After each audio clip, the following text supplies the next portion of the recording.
এখন আমরা চাচ্ছি যে আমাদের যে 12 শতক জমি আছে, আমাদের পৈতৃক সম্পত্তি, আমাদের পৈতৃক সম্পত্তি আমরা ন্যায্য হিসাটা আমরা বুঝাই যাচ্ছি, আর কিছু না। আইনের কাছে আমি 17 বছর অ্যাক্টিভ ছিলাম বিএনপির পক্ষে। সে আমার চাচা পঞ্চগ্রাম ইউনিয়নের আওয়ামী লীগের সভাপতি সেক্রেটারি ছিল, আমার চাচার এজেন্ট ছিল উনি পুরা পঞ্চগ্রামে টাকা বিতরণ করছে।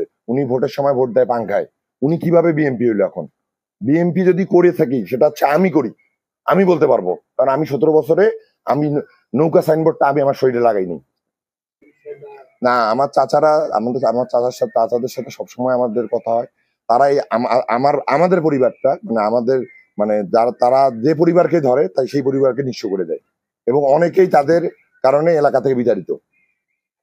পারিবারিক সূত্রে আমার দাদা যখন জীবিত ছিল, তখন আমার দাদাকে রাতের আধারে আমার জমিতে তারা ঘর উঠায়, এবং আমার দাদাকে বলে যে এগুলা নিয়ে বেশি বাড়াবাড়ি করা যাবে না।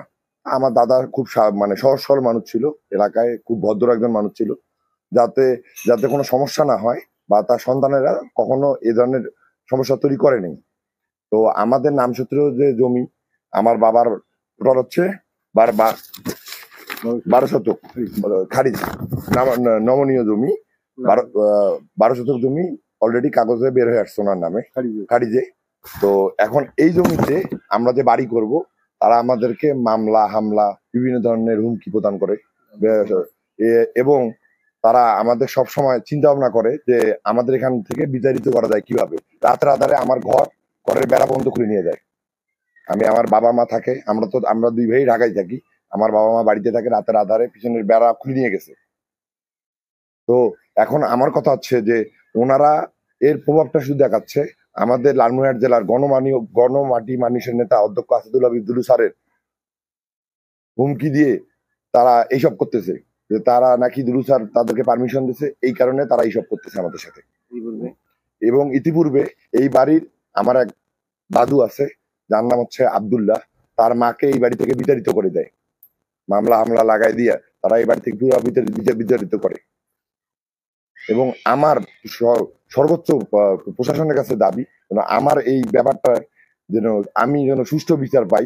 এবং আমি এলাকার অনেক গণ্যমান্য ব্যক্তিবর্গ নিয়ে বসছিলাম, তারা সেই দাবির প্রেক্ষিতে তারা বলছে যে তারা কোনো দাবি টাবি কোনো কিছুই মানে না, তারা আমার নিজের পৈতৃক সম্পত্তি তারা বলে যে আইন করি কোর্টের মাধ্যমে আমাকে হয়রানি করে নিতে। এবং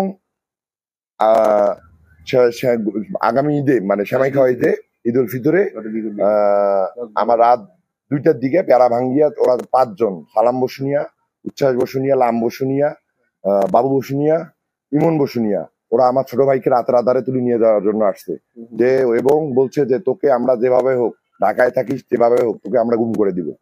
তো আমার আইনের কাছে সবিনয় নিবেদন যে আমি তাদের কাছ থেকে যেন আমার সুষ্ঠু বিচারটা আমি পাই। এবং এলাকায় তারা 4টা মামলার বাদী মানুষকে জায়গা দিয়ে, এই আমার বাড়ির পিছনে আছে শফিকুল মৌরি চাচা, আমার হয় 14 চাচা, ওনার বাড়ির পৈতৃক সম্পত্তি ওনারা রেওয়াজ বদল করার কারণে তারা আবার তার বাড়ির নামে মামলা করে দিছে, এবং তাদের বাড়ি ভাঙার অলরেডি তারা প্রেক্ষাপট তৈরি করে ফেলছে।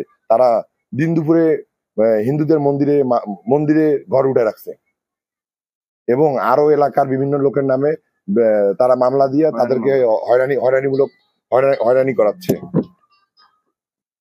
তো আমার আসলে আপনাদের কাছে আমার আকুল আবেদন যেন আমি এর সুষ্ঠু সমাধান পাই, এবং আমার জায়গায় যে তাদের ঘর আছে তা আমি আইনের কাছে যেন সঠিক বিচারটা পাই, এটাই হচ্ছে আপনাদের কাছে আমাদের আকুল আবেদন।